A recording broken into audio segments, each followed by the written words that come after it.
Sir నిన్న సునీత గారు మరి ప్రెస్ మీట్ పెట్టడం చూసాం ఢిల్లీలో. సో ఆమె ఆవేదన మొత్తం కూడా అక్కడ బయట పెట్టడం చూసాం. తండ్రి గారు ఎలా చనిపోయారు, ఎవరెవరు ఉండే ఛాన్స్ ఉందని కూడా చెప్పడం చూస్తున్నాం. సో ఇందులో జగన్మోహన్ గారి హస్తం ఉందని చెప్పట్లేదు, కానీ జగన్మోహన్ గారికి మాత్రం ఓటు వేయకండి, ఆయన్ని కూడా విచారించాలని కూడా డిమాండ్ చేయడం చూస్తున్నాం. సో ఏం చెప్తారు మొత్తం ఆమె ఆవేదన గురించి కానివ్వండి, జగన్మోహన్ రెడ్డి గారికి ఓట్లు వేయొద్దని చెప్పినందుకు కానీ, మరి వీళ్ళ వైసీపీ వైపు నుంచి చూస్తుంటే ఇది టీడీపీ వైపున ఉండి ఆమె మాట్లాడుతుందని కూడా చెప్పడం చూస్తున్నాం. మీరేం చెప్తారు సార్ దీని గురించి? ఆచార్య గారు ధన్యవాదాలు సార్. అన్నం ఉడికింది లేదు అనేది మీరు ఎలా చెప్తారు? ఒక పలుకు చూసి ఒక మెతుకు పట్టుకొని చూస్తారా, లోపల చేయబెట్టి తిప్పుతారా? ఒక పలుకు చూసి ఒక మెతుకు పట్టుకొని చెప్తారు. అవును, మొత్తంగా జగన్మోహన్ రెడ్డి గారి యొక్క 5 సంవత్సరాల పరిపాలన గురించి ఒక్క మెతుకుతో చెప్తాను. Okay sir. ఒకటి గొడ్డల వేటు, 2 కోడికత్తి. ఈ రెండే జగన్మోహన్ రెడ్డి గారి పరిపాలనకి సాక్షిపోతుంది. గొడ్డల వేటులో చచ్చిపోయింది ఆయన సొంత బాబాయ్. అవును, మీ బాబాయ్ కాదు, మా బాబాయ్ కాదు. ఎవరు బాబాయ్? జగన్మోహన్ రెడ్డి గారి బాబాయ్. సునీతారెడ్డి గారికి మీ చెల్లెలు కాదు, నాకు అక్క కాదు. ముఖ్యమంత్రి జగన్మోహన్ రెడ్డి గారికి చెల్లెలు స్వయాన. ఎవరు న్యాయం చేయాలి? నీ చెల్లెలు ఢిల్లీలో కూర్చొని నాకు న్యాయం జరగలేదంటే ఎవరు బాధ్యత పడాలి? ఎదుగూరి సంధింటి జగన్మోహన్ రెడ్డి అయితే సునీతారెడ్డి గారు కూడా అడిగేది కాదు. అవును, ఆ ఎదుగూరి సంధింటికి ముందు ముఖ్యమంత్రి 4 అక్షరాలు ఉన్నాయి. ముఖ్యమంత్రి జగన్మోహన్ రెడ్డి గారు కాబట్టి అడుగుతున్నాం, మనం కూడా అందుకు అడుగుతున్నాం. లేకపోతే మనకేం పొలం కట్టాలి పంచాయతీ ఉంది? పులివెందులో మనకన్నా పొలం ఉందా? మనకేం అప్పులేడు కదా, ఆయన మనం అప్పులేము, మనం ఆయనకు అప్పులేదు. అవును, ముఖ్యమంత్రి కాబట్టి అడుగుతున్నాం. 2019 మార్చి 15వ తారీఖున వివేకానంద రెడ్డి గారు హత్య చేయబడ్డాడు. హత్య ఎలా చేయబడ్డాడంటే చాలా క్రూరల్గా రక్తాక్షరాలు రాశాడు. మొట్టమొదట సాక్షిపత్రిక నారాసుర రక్త చరిత్ర అని చెప్పి చంద్రబాబు నాయుడు చేతికి పెద్ద కత్తిచ్చి అలా ఫోటో చేసి మరి చెప్పింది. అవును, తీరా ఏమైందంటే అది నారాసురం రక్త చరిత్ర కాదు, వైఎస్ఆర్ రక్త చరిత్రలాగా మారిపోయింది. 15వ తారీఖున మార్చి 15వ తారీఖున హత్య జరిగితే రేపు 15కి 5 ఏళ్ళు అండి. ఈ కేసులో ప్రధానంగా దస్తగిరి అప్రూవర్గా మారారండి. అవును, ఈ కేసుకు 5 ఏళ్ళు పట్టిందంటే సిబిఐ దర్యాప్తులో మరి దీన్ని జగన్మోహన్ రెడ్డి గారి బాధ్యత పడరా? ఏమంటారు? ఈ కేసులో ముద్దాల సంగతి చెప్తున్నా. టి గంగిరెడ్డి, మాదాటి సునీల్ కుమార్, మాదాటి సునీల్ యాదవ్, గజ్జల ఉమాశంకర్ రెడ్డి, షేక్ దస్తగిరి, వైఎస్ భాస్కర్ రెడ్డి, వైఎస్ అవినాష్ రెడ్డి. తెలుగుదేశం వాళ్ళు ఇల్లు లేదు, తెలుగుదేశం పార్టీ నాయకులా కాదు. ఇలా పేర్లు ఎవరు పెట్టారు? సిబిఐ వాళ్ళే పెట్టారు. మరి సదర్ రామకృష్ణారెడ్డి గారు ఏం మాట్లాడుతున్నారు? సునీతారెడ్డి మాట అని చిలక పలుకులంట, చంద్రబాబు నాయుడు గారు మాట్లాడిస్తున్నారంట. ఇప్పుడు ఎవరు చిన్న మెదడు చితికిపోయింది? మనిషికి 2 మెదడులు ఉంటాయి, పెద్ద మెదడు, చిన్న మెదడు.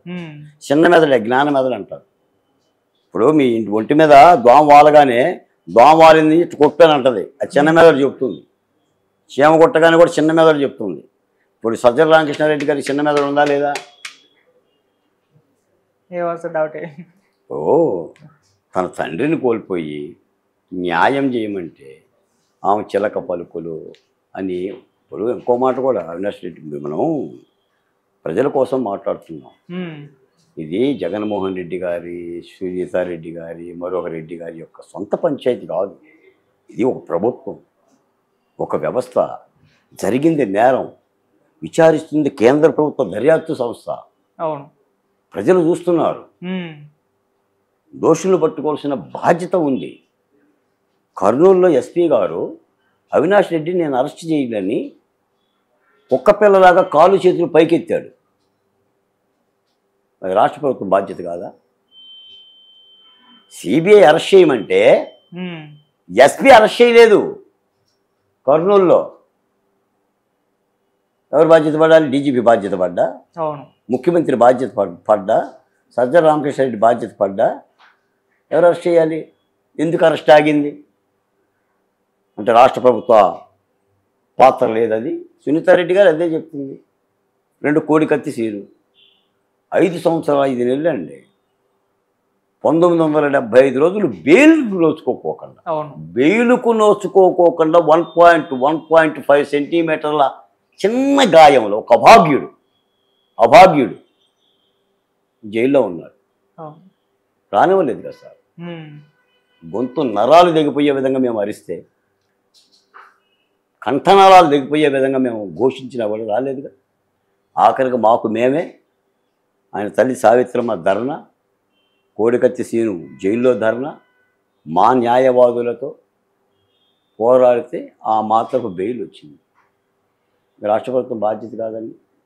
ఏది దాష్టీకంగా అనిపిస్తుంది, ఏది దాతృత్వం. ఆమె అంటుంది విశ్వసనీయత, విలువలు, నా అక్కలు, నా చెల్లెళ్ళు అని అంటున్నాడు మా అన్నయ్య. అక్కలం చెల్లెళ్ళమే మాట్లాడుతున్నాం కాబట్టి ఆయన నమ్మకండి, ఓటేయకండి అని చెప్తుంది. దానికి జగన్మోహన్ రెడ్డి గారికి సమాధానం చెప్పాలి. నిజంగానే జగన్మోహన్ రెడ్డి గారు ఓటు ఎందుకు ఇవ్వాలి? ఏం చూసేయాలండి? అమరావతి లేనందుకు తీయాలా? లేదా పోలవరం పూర్తి చేసామని తీయాలా? ఆ విశాఖ ఉక్కుని ప్రైవేటు పరం కానివ్వకుండా చేసామని చెప్పి తీయాలా? జాబ్ క్యాలెండర్ను పాటించామని తీయాలా? ఇసుక ఉన్న పేదలకు ఇచ్చామని తీయాలా? ఏం చేశారు ఓటేస్తారు చెప్పండి. ఓటు వేయటానికి కూడా చెప్పాలి. ఆయన చెప్తాడు ఒకటి, నేను నవరత్నాలు ఇచ్చాను. నేను నవరత్నాలు ఇచ్చా, ఇంటింటికి ఇచ్చా. 2,50,000 కోట్ల రూపాయలు ప్రతి ఇంటికి అందించా. నన్ను నమ్మని అంటున్నాడు.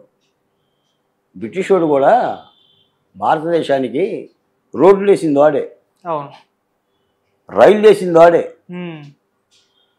మీకు సముద్రాల్లో ఓడలు నడిపింది కూడా వాడే. ఎందుకు నడిపాడు? సముద్రంలో ఓడ ఎందుకు నడిపాడు? రైలు ఎందుకు వేసాడు బ్రిటిష్ వాడు? ట్రాన్స్ఫర్ చేసుకోవడానికి, వాళ్ళ షిఫ్టింగ్, వాడు సైన్యాన్ని భారతదేశం తెచ్చుకోవడానికి రైలు వేశాడు, రవాణా వ్యవస్థను తీసుకెళ్ళడానికి షిఫ్టింగ్ చేశాడు. మరి జగన్మోహన్ రెడ్డి గారు కూడా ఈ బాధుడు మా మెత్తి మీద ఈ నవరత్నాలు మమ్మల్ని బాధి, ప్రజలను బాధి నువ్వు ఇస్తున్నావు. మీరు ఎక్కడి నుంచో తాడేపల్లి నుంచి తెచ్చివ్వట్లా, మీ సొంత డబ్బులు ఇవ్వట్లా, ప్రజల డబ్బులే ఇస్తున్నావు నువ్వు. దానికి ఆయన అభివృద్ధి అని చెప్పి పేరు పెడుతున్నాడు. ఏది అభివృద్ధి? రాష్ట్రం గొల్ల అయిపోయింది. కాబట్టి తప్పనిసరిగా నాకు తెలిసిన ఒక మాట చెప్తున్నా, నిజంగా వైఎస్ సునీతారెడ్డి గారు ఢిల్లీ స్థాయిలో ఈ పోరాటం చేయకపోతే సునీతారెడ్డి గారిని ఈ పార్టీకి హత్య చేసేవాళ్ళండి ప్రభుత్వం. ఆమె స్వయంగా ఎన్నోసార్లు చెప్పింది నాకు ప్రాణభయం ఉందని. ఈ రోజు కూడా దస్తగిరికి ప్రాణభయం ఉందండి. నిన్న నేనే ఒక ప్రధానమైన ఛానల్ డిబేట్లో పాల్గొంటే అందులో దస్తగిరి కూడా పాల్గొన్నాడు. ఇప్పటికీ ఆయన ఆరోపణ ఏంటంటే నా ప్రాణాలకు ముప్పు ఉంది అని. ఇప్పుడు వ్యవస్థలు పనులు చేయమన్నాను తప్ప నిజంగా ఈ వైఎస్ కుటుంబానికి వివేకానంద రెడ్డి హత్యతో సంబంధం లేకపోతే నిర్దోషులుగా చెప్తారు. అసలు విచారణ సంస్థలనే మీరు పాటించుకోకుండా 5 ఏళ్ళుగా మీరు తొక్కిపడితే వ్యవస్థకి ఏ నమ్మకం? అందుకనే అత్యున్నతమైన సిబిఐని బిఐ అని అంటున్నారు. భారతదేశంలో విచారణ సంస్థలో అత్యున్నతమైన సంస్థ సిబిఐ. దాని పరువు పోతుంది. మీకు డాక్టర్ సుధాకర్ విషయంలో కూడా సిబిఐ ఏం చేయలేదు.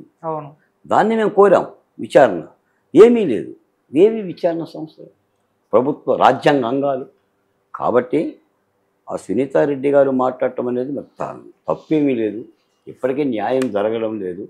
దానికి సజ్జల రామకృష్ణారెడ్డి గారి చిలక పలుకులు పలకడం, ఆయన చిలక పలుకులు, సునీతారెడ్డి గారి చిలక పలుకులు కాదు, జగన్మోహన్ రెడ్డి గారి చిలక పలుకులు పలక వ్యవస్థలను వదిలేస్తే వాటి పని అవి చేసుకుంటే ఏనేం చేయనక్కర్లా. రాష్ట్రంలో ముఖ్యమంత్రి గారు చేయనక్కర్లా, సజ్జల గారు చేయనక్కర్లా. వివేకానంద రెడ్డి హత్య కేసులో వ్యవస్థలు చేస్తాయి, చట్టం తన పని తాను చేస్తుంది. ఆ చట్టాన్ని వదిలేస్తే సరిపోద్ది.